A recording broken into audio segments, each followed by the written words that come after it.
know what's cool is being made in America, being 9mm, being a gun, and not going off when you get brushed or dropped or set to the side by yourself loaded. Suck it. So today we're going to check out not a SIG 320, but a Smith & Wesson M&P 2.0 metal gun.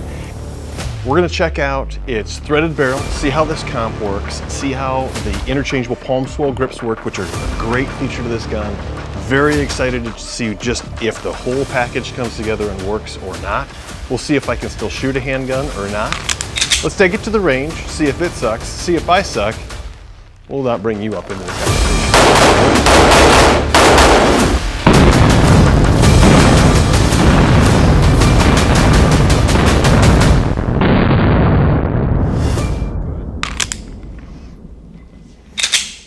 You're good? Let's shoot it. I like the, that 507 is huge. There's nothing on this thing, it's, The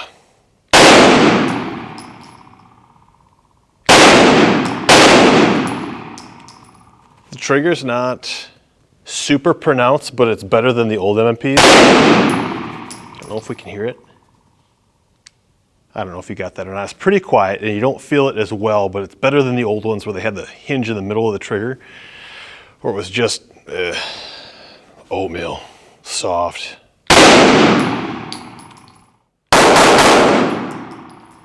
Oddly enough, the sights don't co-witness like right on the money. Yeah, not right on the money.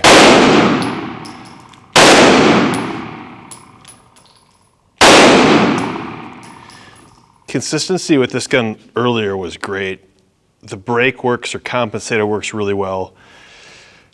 The grips are awesome. They send 4 sizes width. I've got a, how do you say large and medium and not say schmedium? Because schmedium's the thing comes to mind, but a medium large on there. Trigger face is good. That's sharp. Like as you're shooting it, depending on what you're doing with your, not your weak hand, your complementary hand, that's sharp. Stupid fast back on though. That trigger, that middle finger just got me again. Like they need to, ideally if we could figure out a way to get rid of that safety trigger in the middle. There's a way, it's just not safe.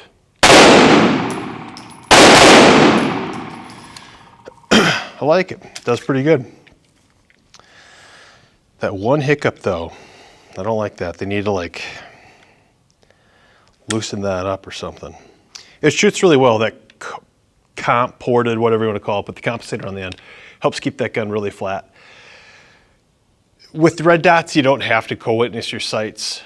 These seem to be pretty good. It's not great, but it's pretty good. If you really focus on your sights and your red dot, you co-witness well. The adjustable grip is fabulous, like these things really do. And Smith did it better because they don't do just a distance to back, they do it width on the side too. So as you increase your grip size, the palm swell insert, I think is the technical term, they get thicker that way and thicker front to back. Something about this little middle finger I don't like. It's like the spring there needs to be weaker, so I don't even feel it. These could use a little bit more dehoning, something that's sharp. There's a couple of sharp edges. Not that it's gonna cut you, but yeah, it's gonna wear you raw. Yeah, overall, I think it's a really cosmetic, appealing gun. Like with the new serrations that they did, a couple of the just fancy, they don't do anything for you besides make you feel good. I like things that are pretty.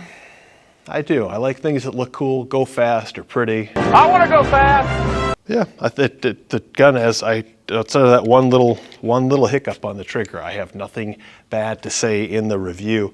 The targets have been like, you can tell what you're doing on target. You can tell when it's you can tell when it's not you. I think if the trigger was a little bit more, like the reset was a little more audible maybe, but they're right there. It's so close to being just right as rain. For a gun that people have referred to as like the McDonald's, the blah, there's nothing special about Smith & Wesson. What?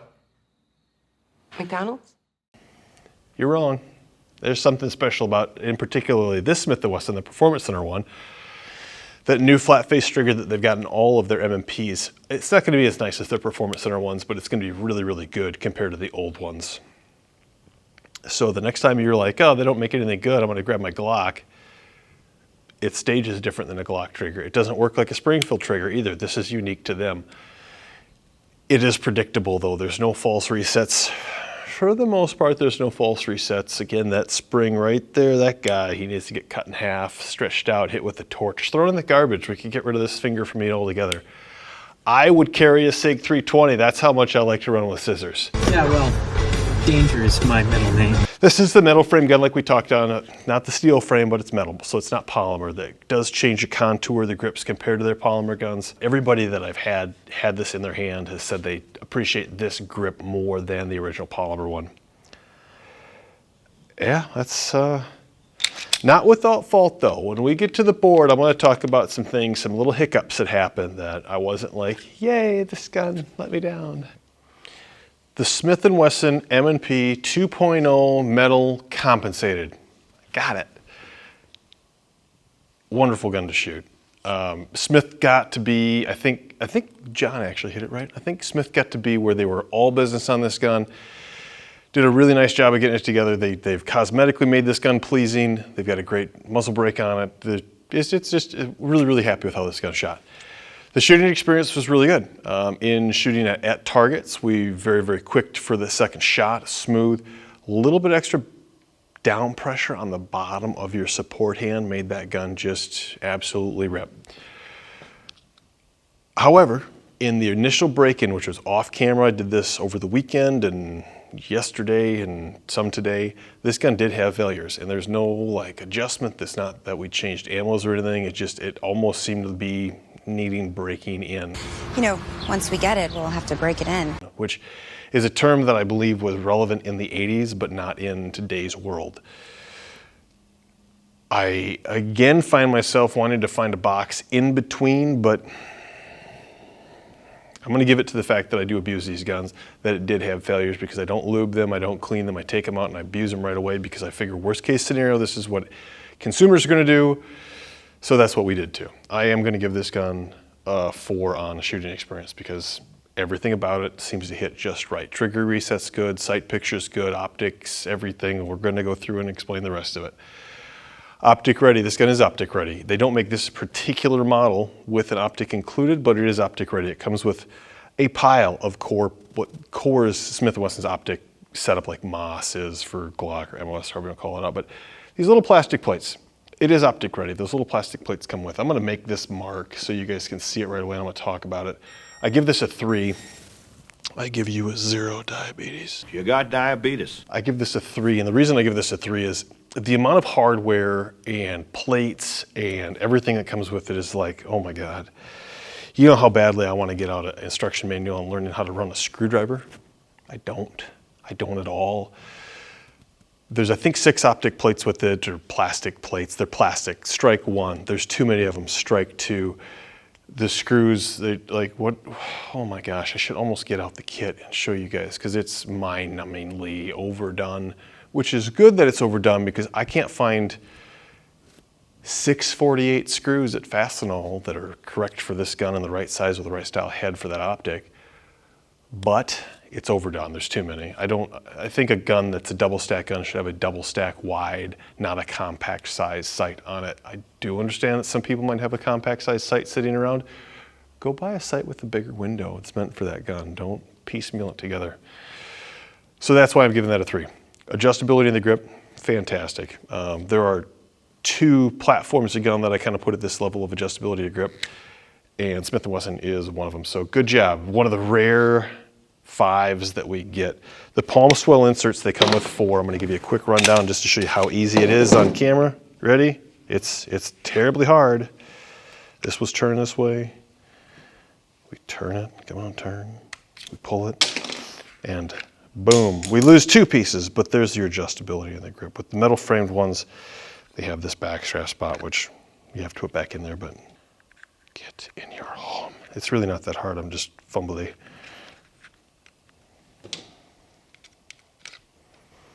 So if I had another, I could have swapped that out. Yeah, that part of it's really nice. And the reason it's really nice is it pushes you away from the trigger guard because it's farther and it swells that grip out. HK P30, VP9, those guns have a little bit more adjustability there and a very, very nice feeling grip on those guns as well. But this gun does a great job. And if you get one of these, there's 4 sizes, small, medium, medium, large, and large. Just keep presenting that gun. Like as you practice, keep presenting it and seeing, are my sights going this way? Are they going this way? What do I need to do differently? Keep switching those grips out until you get one that presents consistently. You know you found the right grip. It might not even feel right at first, but you'll know you found the right grip. Extras, Smith & Wesson's been making their M&Ps for, I think, I didn't look this up. I think it was 2001. It was actually probably before that. It was probably in the late 90s that they started making these guns. So holsters, triggers, sights, you name it, they've got it. They have changed sight setups a little bit on this style with the narrower dovetail on the rear. Tons of options. Smith & Wesson did a really nice job on this trigger. One of the upgrades I would still recommend is a different trigger, probably an Apex. It gives you a little bit more. And there might be an aftermarket solution that does the same thing where it's a little bit more positive reset. But this gun, I did not find myself missing that reset at any time, which is a big, big win because Smith has not been known for their great triggers and their M&Ps ever. So extras are pretty high. So there, like it doesn't, yeah. On that note, this gun is threaded, like the barrel is threaded. That comp's not just a pinch on, it's not a weird built-in type thing. So you can do a silencer on here, suppressor on here if you want to. If you want to change that comp out, you can. That was a failure point that we didn't talk on earlier too. So that comp came loose 3 times after tightening it before I put thread locker on all of it. I put it on the barrel, I put it on the set screws, and I'm worried about the set screws like sticking and not being able to get the comp off. Again, didn't check it right away, took it out, just shot it, abused it, and didn't go over any of the typical stuff that you should be going over. You should clean your guns and oil them before you take them out. You should check stuff like, are those set screws tight or loose? Is it meant to come off or not? They were tight, they were installed, they just came loose. So, okay, back to carry score. Carry score, this is a big gun to carry, but I think it is a concealable piece. It would be nice if they sent it with a 17-round mag. This particular one is a Performance Center gun, came with 2 of the 20, I think they were 22-round mags, if I remember right. You get bored, like loading them, because they're so big. I wouldn't carry it personally because it's a big, heavy gun. Not inside the pant, not as a concealed carry. As a side carry, absolutely. Yeah, nothing particularly special there for carry purposes, though. It's not like it's thin, it's not like it's skinny, it's not like it holds a massive amount of ammo for its overall size, so it gets a 3. Does it fill a need? I don't know what need this gun particularly fills. It does a lot of jobs really, really well. This could be a competition gun, this could be a carry gun, this could be a nightstand gun, it could do a ton of things. It does a ton of things, but it doesn't fill a need that, like, that's the only gun that does that job. It does offer a lot for the money, but it doesn't necessarily fill a need that nobody else has it. Does it suck? I expected this gun to come out and do awful. After the first few failures that I had, getting that brake tightened up, throwing some lube at it, and just shooting it. This gun shot exceptionally well. We've got a 25-yard range here, and working on an Osama type target, I was able to keep everything at 25 yards in, we'll say, a 8-inch circle with as rapid as I could. God in country, Geronimo. After about 100 rounds. So this gun definitely does not suck. I will give it high marks on that. I was very impressed with everything about it. However, there were some faults, and it's not reinventing the wheel by any means, but I would highly recommend, if you've got a friend who's got one of these, if you live in the Waterloo, Cedar Falls, Mason City area, if you live in Iowa and you want to shoot one, we've got one for rent on the range. With the hollow sun optic on there, this gun kicks an absolute ton of butt on the range. It's fun, it's awesome, it just handles exceptionally well. It's an outstanding gun to shoot, and it's an outstanding way to get an M&P in your hand and figure out what that brand inside of a brand is all about. And if you could call Smith & Wesson and tell them that they need to get rid of the nomenclature M&P and call them something else new, that'd be cool too, because this gun should have been called, like, I don't know, not 9 metal. That would have been pretty neat. But yeah, so there you go. Let's do some light math. So 26 out of 35. I guess there's one thing about never ever getting a promotion at work. If you always do a good job, if you're like the best guy at doing your job, nobody's going to promote you. That's kind of how I feel like Smith & Wesson. They've done such a good job for such a long time with several of their firearms. Not saying they're all home runs, not saying that they're all 80%ers even, but in the scheme of the gun world, like, they do a really good job on a ton of stuff. And this is one of those guns that excelled a little bit more than most of their things. But we're expecting a gun that's a little bit lower, and it's Smith & Wesson, and they make so many things, and they call them all M&P, and they're probably all M&P9, and they might all be M&P9 2.0. If they could get something a little bit more creative with the naming structure, somebody might be like, oh my gosh, it's the M&P gun. They didn't do that with this. They called it the M&P9 2.0 Metal, which is not exciting. That's how creativity dies. But this gun did exceptionally well. It's not getting a raise because nobody noticed it. It did everything really well. It's still not getting a raise or promotion because nobody noticed it because it's got no cool name, but it does look good. So hopefully, if you're at your local shop or at our range or at the shop, which is right there, which we're a part of, you grab one of these things because you will be impressed. I think every time you shoot it, you'll be impressed. It's exceptionally accurate. It does everything very, very well. Come check it out at our Waterloo shop, shoot it, check it out against other stuff. If you think I've got it wrong here, tell me why.